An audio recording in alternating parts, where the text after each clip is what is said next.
اسرائیل پر Hamas کے تازہ حملے نے پوری دنیا کو طویل عرصے سے اسرائیلی فوج کے مظالم کے شکار فلسطینیوں کی طرف متوجہ کر دیا ہے۔ فلسطین میں 2 دہائیوں سے زائد عرصے سے محاصرے کا شکار غزہ کو ہیڈ کوارٹر بنائے ہوئے فلسطینی مزاحمتی گروپ حماس اسرائیل کے خلاف برسر پیکار ہے۔ وی نیوز کی ایک رپورٹ کے مطابق 1948 سے سرزمین فلسطین پر قابض اسرائیل کی عسکری قوت کی بلند و بانگ کہانیوں کو ایک ہی حملے میں برہنہ کر دینے والے فلسطینی مزاحمتی گروپ کو حماس کے نام سے پہچانا جاتا ہے۔ الیکشن میں غزہ سے باقاعدہ طور پر منتخب ہونے کے بعد سے علاقے پر حماس کا کنٹرول ہے۔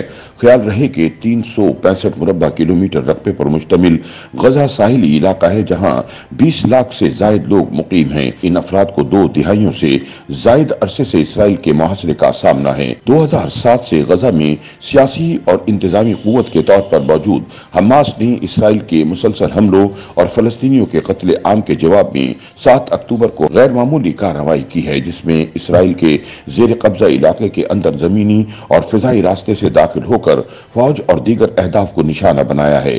حماس کی کارروائی کے بعد اسرائیل نے تسلیم کیا ہے کہ اس کے درجنوں فوجی اور شہری فلسطینی گروہ کے قبضے میں ہیں۔ اسرائیل کی مدد کا اعلان امریکہ نے بھی کیا ہے، جس کے بعد واشنگٹن نے علاقے میں اپنا بحری بیڑا روانہ کیا ہے۔ امریکہ نے بھی پیر کو تصدیق کی ہے کہ اسرائیل میں ہونے والی کارروائیوں کے دوران اس کے 9 شہری مارے گئے ہیں۔ اسرائیلی وزیر اعظم نے فلسطین کو مکمل برباد کرنے کے لیے طویل اور مشکل جنگ کا اعلان کیا ہے، جس کے بعد بہت سے لوگ جاننا چاہتے ہیں کہ ایک غاصب ملک کو گھٹنوں پر لے آنے والا مزاحمتی گروپ حماس کون ہے اور حماس کا قیام کب ہوا۔ 1987 میں اسرائیل کے خلاف پہلی انتفاضیہ کے بعد غزہ میں مقامی امام شیخ احمد یاسین اور ان کے ساتھی عبدالعزیز رنتیسی نے اسرائیلی غاصبانہ قبضے کے خلاف جدوجہد کے لیے ایک تحریک قائم کی۔ مصر کے اخوان المسلمین سے ہم آہنگ گروپ کے قیام کے بعد مزاحمت کے لیے عز الدین القسام بریگیڈ الکتائب القصائم قائم کیا گیا۔ فلسطین کی تاریخی مقامات کی آزادی کے لیے کوشاں حماس نے اسرائیلی حملوں کا شکار فلسطینیوں کی بحالی کے پروگرام پر بھی کام کیا۔ یاسر عرفات مرحوم کی قائم کردہ فلسطین لبریشن آرگنائزیشن PLO کے برخلاف حماس اسرائیل کو تسلیم نہیں کرتی۔ حماس کے بیرون ملک مقیم رہنما خالد مشل کے مطابق دباؤ جو بھی ہو اور قبضہ کتنا ہی طویل کیوں نہ ہو، ہم فلسطینی سرزمین کے 1 انچ سے بھی پیچھے نہیں ہٹیں گے۔ وسط 1990 میں PLO اور اسرائیل کے درمیان ہونے والے اوسلو معاہدے کی بھی حماس کی جانب سے مخالفت کی جاتی رہی ہے۔ فلسطین پر اسرائیل کے قبضے کو تسلیم نہ کرنے اور مسلسل مزاحمت کی پاداش میں حماس کو اسرائیل، امریکہ، یورپی یونین، کینیڈا اور جاپان نے دہشت گرد قرار دے رکھا ہے، جبکہ ایک مسلم ملک مصر نے بھی اسے دہشت گرد ٹھہرایا ہوا ہے۔ 2008 کے بعد اسرائیل فلسطین پر 4 جنگیں مسلط کر چکا ہے۔